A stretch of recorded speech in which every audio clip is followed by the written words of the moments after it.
Hazel, thank you very much for joining me on the security space today.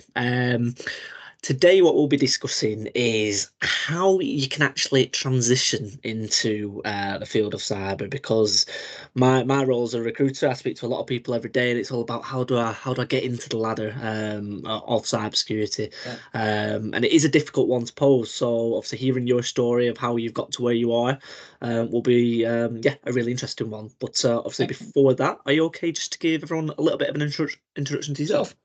So I'm Hazel McPherson. I've been the CISO at ALD Automotive now for about 5 years. Prior to that, I joined them as Information Systems Security Manager and basically grew a team of two to what we are today, which is really nice to have done. Before that, I've had a real mix of experience: healthcare, government, manufacturing, distribution, and that's just in technology. Before that, we won't go into it. But there's been a real wealth of kind of experience over the years. A definite moment, which perhaps we'll talk about when I moved into cyber. Brilliant. Okay, really good stuff. So, obviously, take me back to where it started then in terms of your IT journey. Where did that start out then, Hazel? So in terms of IT, I think my first role was back in the early 2000s, and I was working for a company in a customer service sort of sales support type role. And I'm told, I just thought it was normal, but I had a particular interest in PowerPoint and Excel, which didn't really fit with the rest of the people in that department. And usually if there was a problem or something a little bit more tricky to deal with, they would come to me and ask me about it. So, and I enjoyed that. I enjoyed the kind of tinkering around with the systems. So I think as part of that, the IT manager there at the time recognised something in me. I was, early 20s, so I was mainly interested in going out. And he kind of sent me on some training courses. I mean, I went through an interview process to get the job, and everything was kind of legit. But he actively encouraged me, which I think was my first experience of somebody sort of mentoring me, if you like, without actually using that word. So I went on 3 courses and I learned all about crystal reporting. And this was my first venture into technology. I worked in the IT team there, and then started learning a bit about SQL Server. So I probably spent about 3 years doing that, and I absolutely loved it. Yeah. That No, was my first fantastic. dream. Absolutely. No, absolutely. So, obviously, when working in tech, even to this day, cyber can sometimes be seen as a bolt on and not its own vertical. So, talk to me a little bit about the transition then, because obviously your manager sent you on courses. Were these cyber specific courses? Is that what gave you the Not at appetite? all. When did Yeah, cyber not come at all. onto the sphere for you? So it was quite a few years into the future after that. So I went around a few jobs, mainly kind of service support, IT management type roles. I kind of worked my way up, sort of in an infrastructure, I think you would call it, type role Yeah. nowadays. And security was always part of that. So it wasn't ever it wasn't ever called and you must do security. It wasn't ever called cyber, but it was always it was part of what you did as the responsible person for those bits of kit. And so it was still, if I think back about it now, the CIA triad, availability was always kind of the most important when you're working in infrastructure. You want to know that your stuff's available for people. So without calling it cyber, I was already doing some of that, and being kind of conscious of what do these settings do? Do we need to lock it down? Who's got access to it? But I'd never been on any security courses. It was nothing, part of the training that I'd done, the formal training that I'd done throughout my career had never really focused specifically on, and now we'll teach the module on security. There was none of that. And I think it was a long time in the future. So it was kind of sort of 2014 when I was working for the NHS, and I was the IT services manager there. And health and care, NHS health and care, health and social care, I think they were called in Mm. England, were looking at the IC2 course for healthcare security and doing a pilot to see how they could make it more UK centric and bring that into the NHS. And basically, I'd been given cyber, whatever that was, as part of my role because I was interested. I stuck my hand up and said, "Yeah, I'll do that. That sounds fun." Not really knowing too much about it, but then kind of going on that course with very few other people throughout the NHS in England, and I did a 5-day course with ISC2 and learned all the things on that course, and literally that was my light bulb moment. The tutor there was fascinating and terrifying in equal measures, and everything that I learned, I couldn't get enough of it. So I think it was that point in time where I went back to my regular job and I started seeing my world differently. Because of having that experience, I started seeing things now with that label of security rather than just doing those things. So some of the stuff that I'd done in the past, I now realised was security, but it never had that label before. And then my appetite had well and truly been whet for everything else that I could get my hands on cyber related. And I decided in that week that I was going to finally go to university at the age of 39 and study for a master's in cybersecurity. And I haven't looked back since. And how did you feel at that point? Obviously, like you say, at 39, is this 2014 as well? Yeah. So you can work out what I am now. But like, obviously, because was it still at this point, were you like, nope, this is it now, I know exactly what I'm going to do, Absolutely. and I want to do it? Or were there any sort of like, oh, okay, this is a bit scary, I'm taking a cyber step here? Yeah. Yeah, I mean, at that point in time, I think I'd spoken to loads of people in the IT industry in the past through conferences or peers or whatever, and everybody had that conversation around, oh, you know that one thing that really, sparks with you, that one thing that you're really interested in, and maybe I haven't found that yet. But I'm really interested in lots of technology. I really enjoyed learning everything that I've learned in technology, but there was not ever that one thing that goes, oh, that's a real passion for me. I really relate to that, until I went on that course for cyber. And it was at that point where I thought, oh, this is what people are talking about. This is that thing. I'm having that now. And so I really knew then at that point that's what I wanted to do. And I really kind of threw myself into studying, being involved in things, getting involved in the community. And I had, for the first time in my life, an actual plan of where I wanted to get to. So I wanted to finish the masters. I wanted to learn everything surrounding it, not just get the masters, but learn it all the stuff as well, and get any kind of industry certifications as I was going along. But I also then wanted to get a full-time role in security, not just an add-on, not just a bolt-on or an afterthought. I wanted my whole role to be security. And that was the real goal, because I hadn't really seen any jobs like that coming through. It was very few and far between, or you had to have a lot of experience, be really qualified for it. And I wasn't any of those things in security.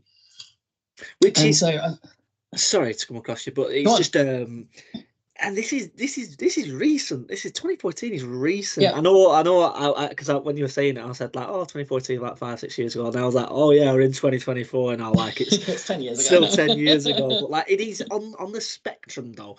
It's still we're in the early ages, aren't we? It's still really recent, yeah. But I think go on, Hazel. I was going to say, I was just talking to somebody else recently about that, because I had a really lovely conversation with somebody who's not part of the security world, but was really interested in it, and not because they wanted to get into it. They were just fascinated with my passion about it, which was lovely. And they referred to it, there not being that big book of cybersecurity to refer back to.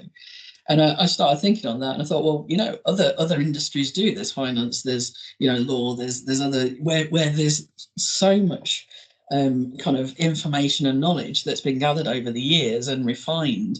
We're still writing that book, or those series of books. There's loads of great books out there on cyber already, but there's no kind of standard reference of how we do this. We're creating it as we go, and that's going to be for a long time coming. And that's why sometimes it's really rewarding, but it's really very hard. This thing I always hear, it's scary but exciting in terms of where we're at with security, like where it can go, the developments of AI, where everything's going. Like we are still very much in the infancy, I think, of this journey. So Definitely. Very interesting. But so I just want to bring you back to the time now. So you've just finished your degree, and you're looking for that role in security. Talk to me. Was it difficult, or did you have a chance encounter? Was it quite easy? What happened at that job searching time? So I was really surprised. I didn't get to that job searching time, because what happened was I actually got the job halfway through the masters. So I was studying part-time, working full-time, studying part-time, traveling up to London every other weekend to do the lectures and things. And I was literally halfway through the 2-year course, and I got a call from an agency, and I thought, here we go again. That age old story. We've got this perfect role for you. Really, another one. But I, you know, I'm polite. I let them explain, and I thought, do you know what? That does sound quite interesting. And I was aware of the company. It was local to me, and I thought, no, do you know what? I'm going to go along. I'm going to have a go. I don't feel confident. I don't feel like it's the right time, but it's good practice. So if I don't get the job, you know, no skin off my nose. I've still got my plan. I'm still going to aim for that. Yeah. But I'm going to go and have the practice and see what having an interview for a security person looks like, because I've never done that before, not for a full-time role. And I went along and I got on really well, and you know, really liked the business, really liked the person who was interviewing me, and got on really well. It was a good cultural fit. And to my massive surprise, they offered me the role on the day. You know, the day of the second interview, they rang me back and said, "Yeah, we want to give it to you." Yeah. So then kind of my world was upside down again, because I'd got this plan. You know, I was going to finish the masters, then I was going to look for a role. It was going to be full time. It was really sort of, and and now it was like, okay, it's happened. I've not even finished the degree. What's going on? I'd literally only just got the CISP certification kind of a week beforehand, and it's like, you know, well, obviously I said something right. I mean, I'm playing it, but you know, all of that experience that I had in technology, all of my management experience, all of my ability to communicate on a business level, all of that team leadership experience and the coaching and mentoring and blah, blah, blah, blah, everything that goes with being an IT manager of some description for nearly 20 years. All of that plus the security knowledge that I was now getting. And a lot of the security knowledge, like I said, was just labeling it security, because I'd already been doing it. I just wasn't aware that it was called security at the time, and now I was. Absolutely. So And did interestingly, you? that plan went to plan, but it was a year early. Yeah, no, absolutely. But did you ever have like maybe a hint of imposter syndrome then at any point? Oh God, yeah. Yeah. Yeah, of course, of course. You know, even being on the course, even the first day being on the master's course, we all got together in London. You know, everybody was a kind of, I'm going to say, an older person. I don't know, a mature student, let's say. Yeah. So they're all in work. They're all in similar situations to me. But even in their technical roles, the ones that were in technical roles were much more senior and experienced than I was. Mm. So even being in that environment felt like I was an imposter, because I wasn't an expert in anything. I'd just been a manager, so I knew lots of things, but I didn't ever have a badge to say that I was an expert in it. Mm. So yeah, from that moment, I felt kind of imposterish. But there were modules like the GRC stuff that I was more familiar with than the you know, how do you do Nmap scans and firewall blah whatever, you know. So I'd done some of that stuff in my technical life, but I wasn't an expert like some of these people were. And then when I started, you know, I started that first role, the one that I'm still in within security. Of course, I felt like an imposter in the interview, because this was a year ahead of what I'd planned. So in my mind, I was just like, I'm never going to get this. Yeah. And then when I started the role, I was absolutely bubbling over with enthusiasm, of course, and I still am most days. Yeah. But for security, it was my passion. I'd found my passion. I was excited to share my passion. I was doing well because I got this job a year earlier than I thought I was going to get it. Um, and of course, then I walked into this business, you know, proper business, being responsible for security, and then there's moments, maybe every 3 months, where I just go, is this what am I doing? Yeah. But I think everybody gets imposter syndrome because of Yeah, what I of said course. earlier. You know, we're still writing that book. We don't Yeah. have all the answers. As long as you can feel comfortable saying, you know, I'm sorry, I don't know, but then Mhm. go away and find out, that's fine, isn't it? That's a really interesting point because I think a lot of times, obviously, I need to understand the characteristics of you know, the softer skills that's important to Yeah. security as opposed to just the technical side. I had a call earlier on today, completely separate chat. I was speaking about sort of instant response, and it was all about how you can talk about all the technical stuff in security all day long, Yeah. but 9 times out of 10, if you keep on stripping it back, these issues that arise in security, it will probably come back to a human that's had a sort of something to do with the psychology, whether Yeah. like with the old narrative that humans are the biggest cause and cure in security. Yeah. So it's that's a really interesting point about, like you say, with the imposter syndrome and all that good stuff. So also a quick question: did you finish your degree in the end then, or did I you have to did, yeah. postpone it, or No, did no, you no, take on no. the full-time role Yep. and right? Yeah. Okay, that must have been a In stressful fact, year. it was. I mean, the whole process was stressful. I wouldn't recommend it to anybody, but do if you want to, because working full time, having a life, having a family, and also then doing that part time for 2 years is a lot. And I'm not, I speak very highly of it, and I'm quite excited about everything I did still. But it was hard work. There were times where I sat there and I just cried Yep. because I didn't know how I was going to get through everything that I needed to do in a day, and We all still sit and cry at work. professional We all outcome. do it. Yeah. So, it was hard work. I'm not going to dress it up, but I came out of it. I finished it. I even remember sitting in the first interview with the company I'm with now and saying, my main priority is to finish this. Mm, So you basically take me or leave me, but this is what I'm doing. yeah, And I want to finish it because I've started it. yeah. No, absolutely. So And they were really supportive of that. So that's, brilliant. no, and it's indicative of the potential that they saw in you as well. Like that, we're going to back you Yeah. because like you say, very much the role of a CISO.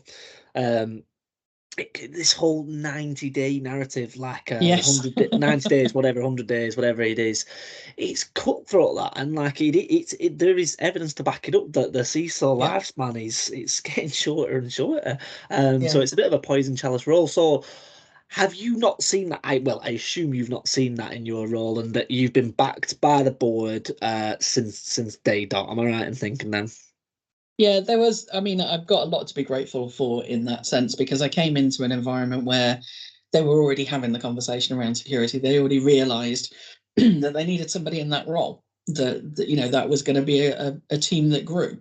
That Yep. was going to be more of a focus. As a financial services organization, they're obviously FCA regulated, so that was a big topic that was being discussed. So I'd already walked into an environment where they maybe didn't have anything previously Mm, that was that formalized. And I was coming in, brand new to build that up for them and with them. And I mm. had the support of the board. So I'm really sympathetic of people who don't, because that's going to be a really hard conversation to have. I'm not going to say, they said yes to everything that I suggested, because that's far from the truth. But they were already on board with the idea that they needed to consider security a lot more than they were perhaps previously. Yeah. And obviously, you're just coming up to 7 years now with Yeah. your employer. And has it been plain sailing? No.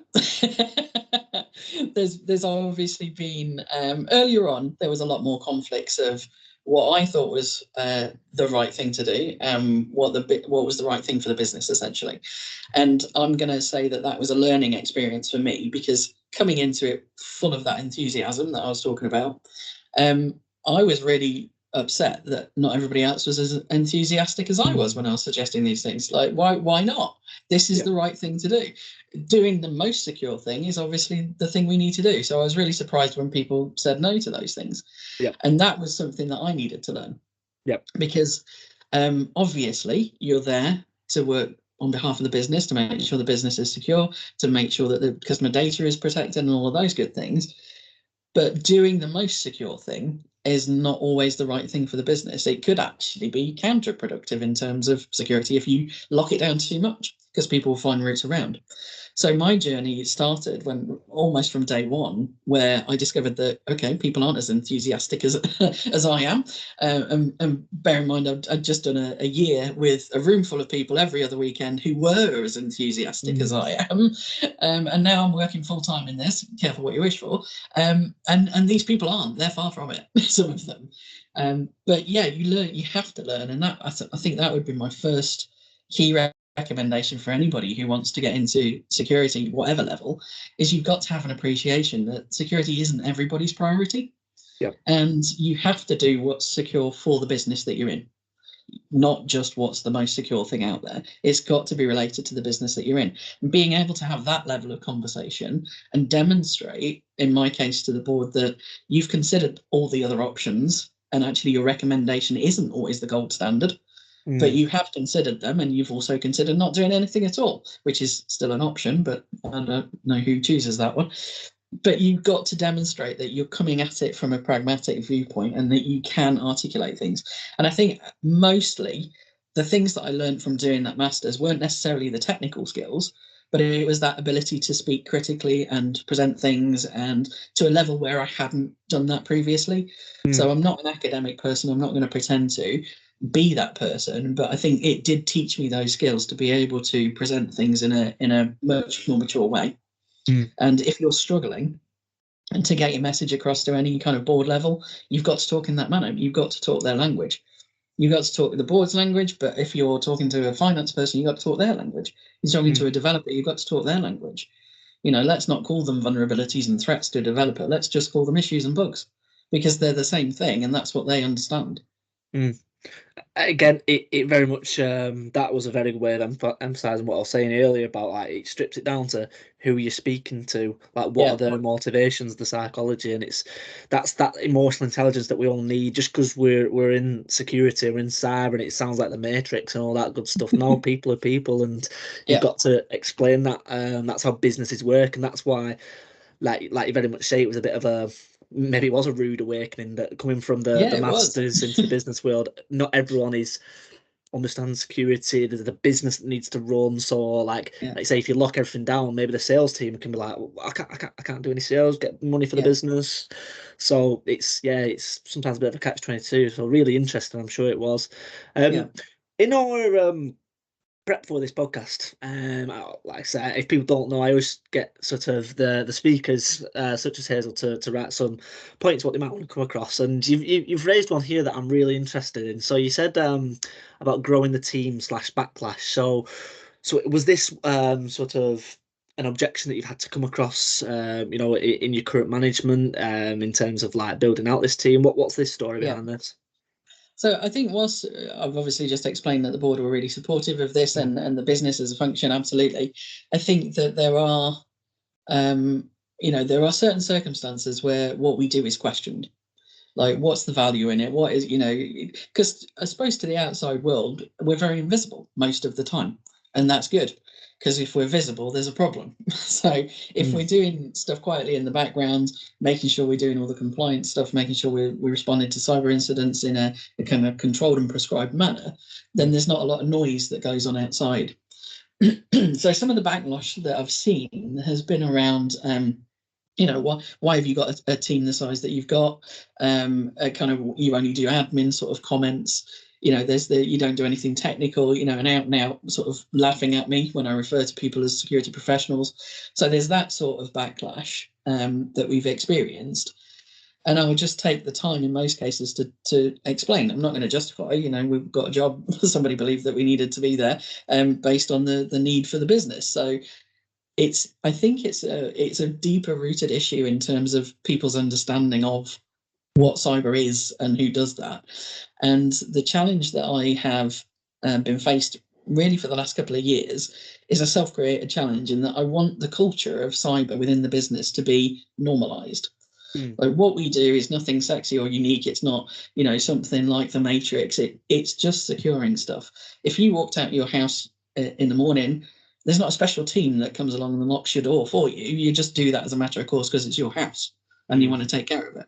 So what's the difference with a server or a switch or a piece of software or whatever it is that you're managing? You should be responsible for the security of it. And then that just becomes part of business risk. Yeah. You're managing every other element of risk throughout the business as part of a kind of joined up community. Why is cyber different? Yeah. No, absolutely. And on the topic of sort of restrictions in security, have you ever been denied restrictions or opportunities, or just because obviously you've mentioned that being labelled women in tech, has it ever sort of been a barrier for you? Has it actually been an opportunity for you? What are your thoughts on the women in tech sort of movement? I've got many thoughts on it. I'm going to say, I suppose up until a few years ago, I thought it was a bunch of nonsense, a load of hokum. I didn't subscribe to it whatsoever. It never held me back. I don't know what people are going on about. Just get on. That was my standpoint. I think probably 2 or 3 years ago, I got to an age probably where I thought, actually, let's have a more sensible look at this, because I'm sure everybody's experience is very different to mine, and this is a thing for some people. So what's going on? And I started being more cognizant of the types of language that was being used in a business environment and the types of subtle kind of discrimination that was going on. And I think what had happened for me in the past is I just ignored it, because this wasn't different. One of my, if you talk to anybody that I know, one of my pet hates is being referred to as guys.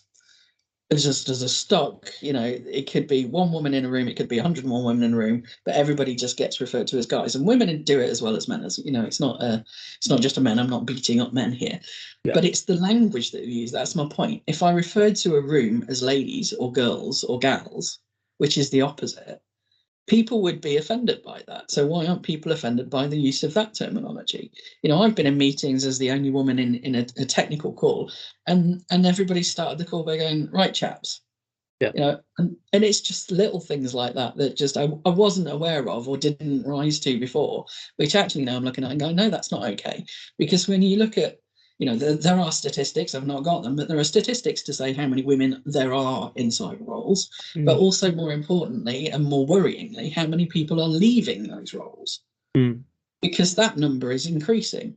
So what's happening between them getting those roles and them leaving them? Because it can only be down to the behaviour of the teams that they're working with or the business that they're in. And language is a lot of that. How we address people and how we talk to people, how we communicate is really important. If we're not being inclusive with all of that, then it sounds stupid, but they're not going to feel included. Yeah. And how do you think, is it because obviously that's a wider issue than security? Absolutely, yeah. So that's obviously a wider sort of cultural issue, because I'll hold my hands, man, and I say it sort of subconsciously as well. I'll go like, right, guys, and that's like you say, it's just in me, where I say, like, I'm not trying to be derogative or anything like that. It's just a common language tool that I've used, but that, like, say, it isn't correct, like you've very well highlighted. So, and how do you actually think that how do you think we can actually attract more women into security then? Do you think there's something that we can do? I think, well, there's lots. That's a whole conversation on its own. Recently, I've read a couple of books which were recommended to me about kind of that everyday sexism, the type of language that we use in that sort of stuff that on the surface is just benign. It's nobody's doing it deliberately. It's just the language that we use, but inherently that is the problem. It's just the language we use.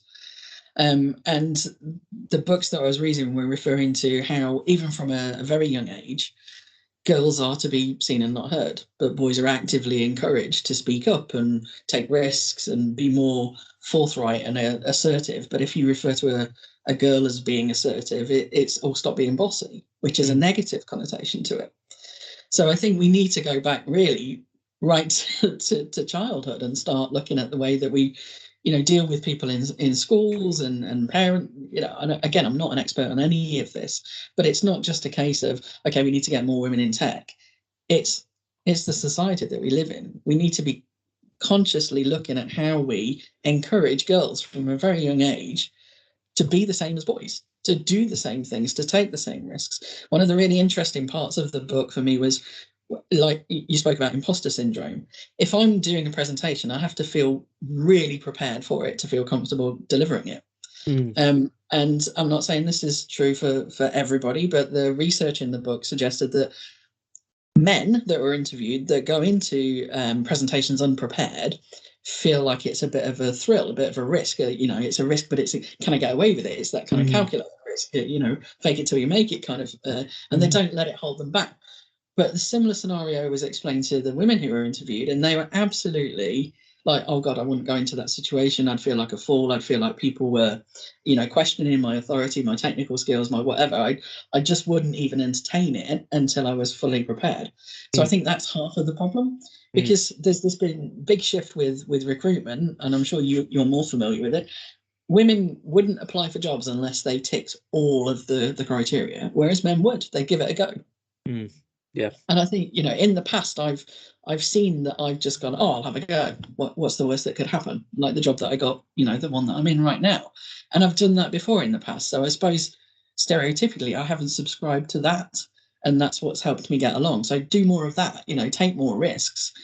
be more, I suppose, doing things that you're afraid of and doing them anyway is bravery. So be brave.